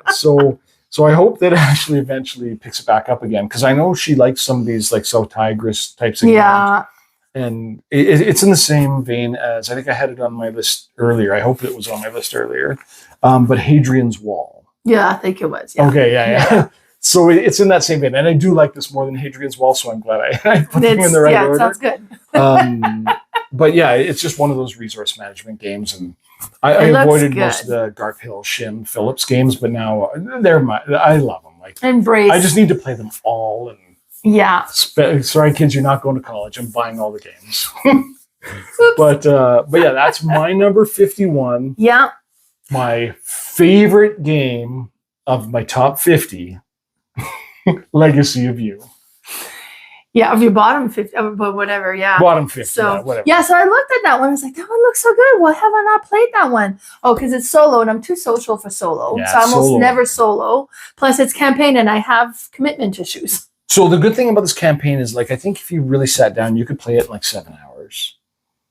Now, maybe that's too long, but 7 hours is short for a campaign. Like, true. Yeah, some of those that's campaign true. games are like 200 hours. I like scenarios where you just go and pick a scenario and do it and then move on with your life. So when you and can't come back do and that, do a different scenario. Yeah. Yeah. So, yeah, I prefer scenarios in campaign for sure. Yeah. But, yeah, It it looks really good. Yeah. So good. If you're a solo gamer, I'm sure you've already played it. Mm. So it's huge and everybody loves it. And I'm one of everybody.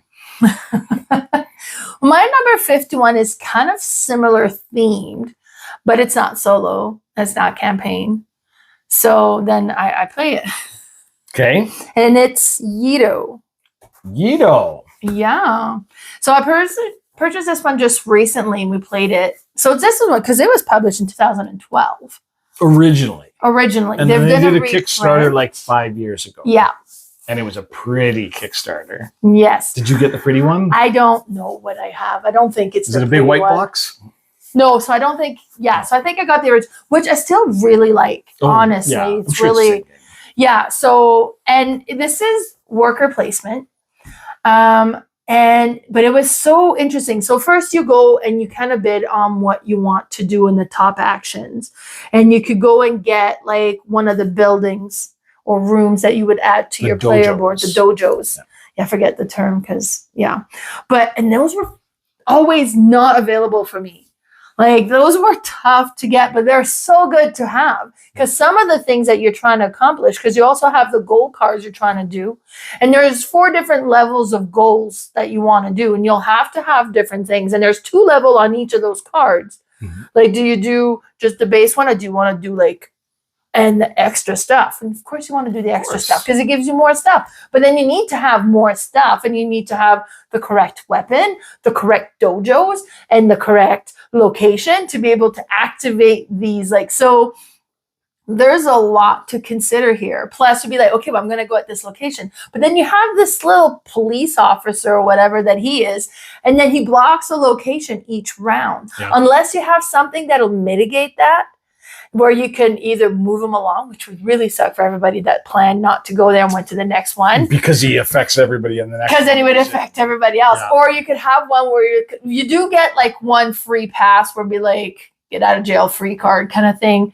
And you can activate that one time. But then each of the location, there's a couple of things that you can do. So the one where it'll give you gold. There'll be one where you can go and buy a weapon. There'll be one where it's kind of a rundown depending on where you go, what it'll do. But it was neat. Like, it's definitely a lot to consider when you're playing this game. Oh, for sure. Yeah. So I played it at Card Treat a couple years ago. Maybe the first Card Treat. Somebody brought the big fancy edition, which I'd owned. I bought it off of Darren and ended up, I realized I would never, ever get it to the table with my family. No. So it was, let's move it on and get something else. But somebody brought it to Card Treat and I was able to play it there. And man, like there was so much, like I felt like I wanted to do everything. And I only got to do about a quarter of the stuff that I wanted to. Yeah. So I feel like there's tons of replayability and it was really just, I don't know. It's a great worker placement game. It's not on my list. I don't even know that if I wrote it down that I had ever played it, because like I don't record my plays and stuff like that. So if I'd kind of forgotten that I'd played it, it didn't make it on my list for sure. But this one is one that would be in my top 100 for sure if I'd remembered it. If you'd remembered, if it had been memorable. No. Okay.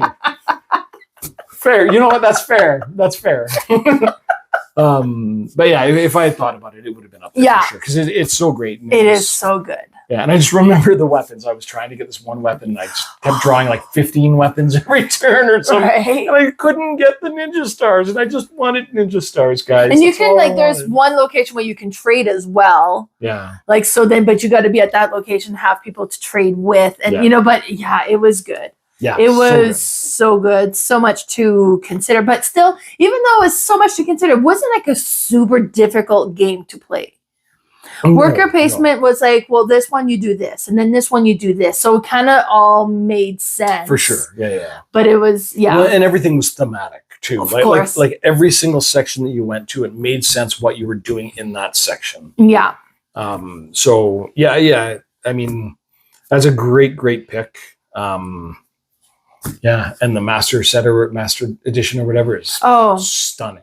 Yeah. So yeah, for sure. But yeah, I mean, the original one, still great. Like honestly, it's not like it's an ugly game. It's still really good for sure. But yeah, so maybe I don't know if you could go back if you, and depending on how you are, definitely there's like